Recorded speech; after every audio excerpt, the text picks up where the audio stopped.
Have you ever been on your own before? No, never. Your last relationship lasted how many years? Around 12.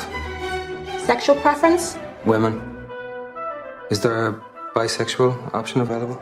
No, sir, this option is no longer available.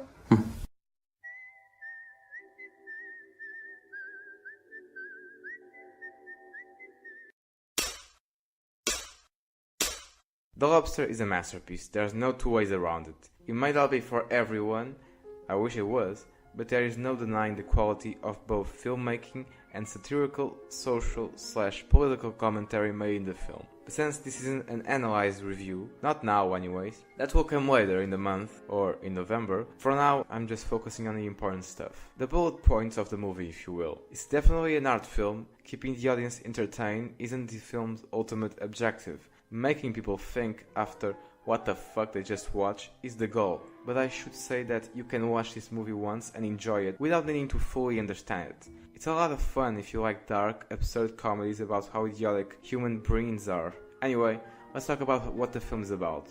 And yes, I am going to be talking about things that happen in the movie that have somewhat of an importance. So if you want to know just my quick bullet thoughts of the movie, skip to this point in the video.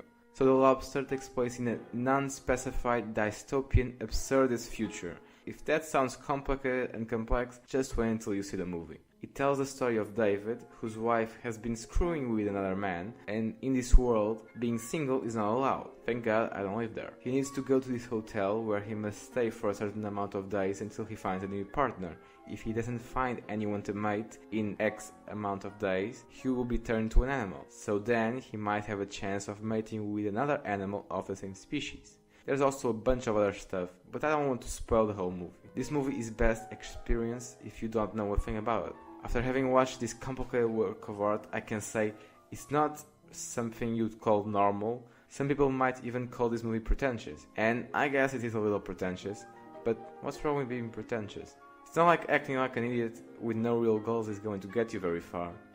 I don't think I know the meaning of the word pretentious. Anyway, it's kinda sad seeing that this film has only 7.1 on IMDb, and not that many people have seen it either. When you got shit like Avengers 2 with 7.5 and Ant-Man with 7.4, it's kinda sad realizing that you're living in a society that appreciates more fast food movies than actual works of art.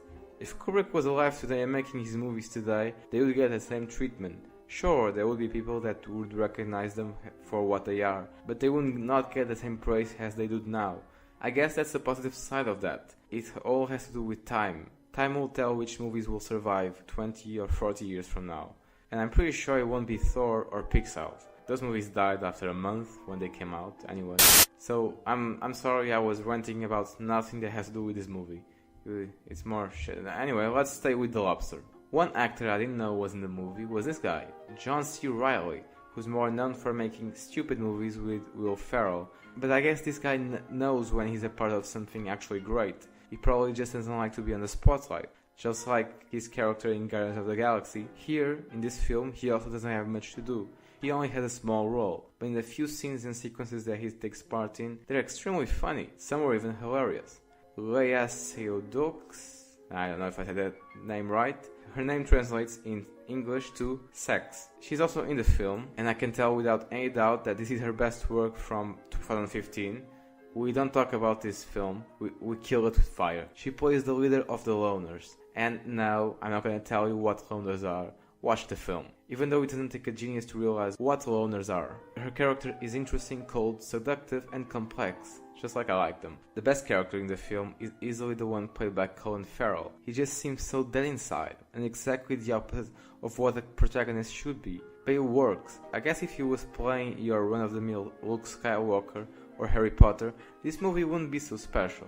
Another interesting aspect of the film is that it was written and directed by a Greek guy, Yorgos Lanthimos. That's a real name. Now this is the first film I have seen from him, and as far as Wikipedia can tell me, this is his first attempt of making an English feature film. Thank God he did this. Otherwise, I wouldn't get to see the most complex film I have ever seen since Synecdoche, New York. I guess now I have some curiosity to check out his previous films. Although watching Greek movies isn't exactly my definition of a good time, you never know when you might strike gold. Anyway, The Lobster is one of 2015's best films. It's one of the best comedies I have ever seen. that wasn't directed by M. Night Shyamalan, and it's something that deserves to be seen at least a second or third time to fully understand it. So, just like I'm doing with the Neon Demon, I will also be doing an analyzed video review for this film. Because, it's well acted, fantastically well written, and lots of dark humor. And that's the type of films that kinda end up on my list of favorite films, like American Psycho.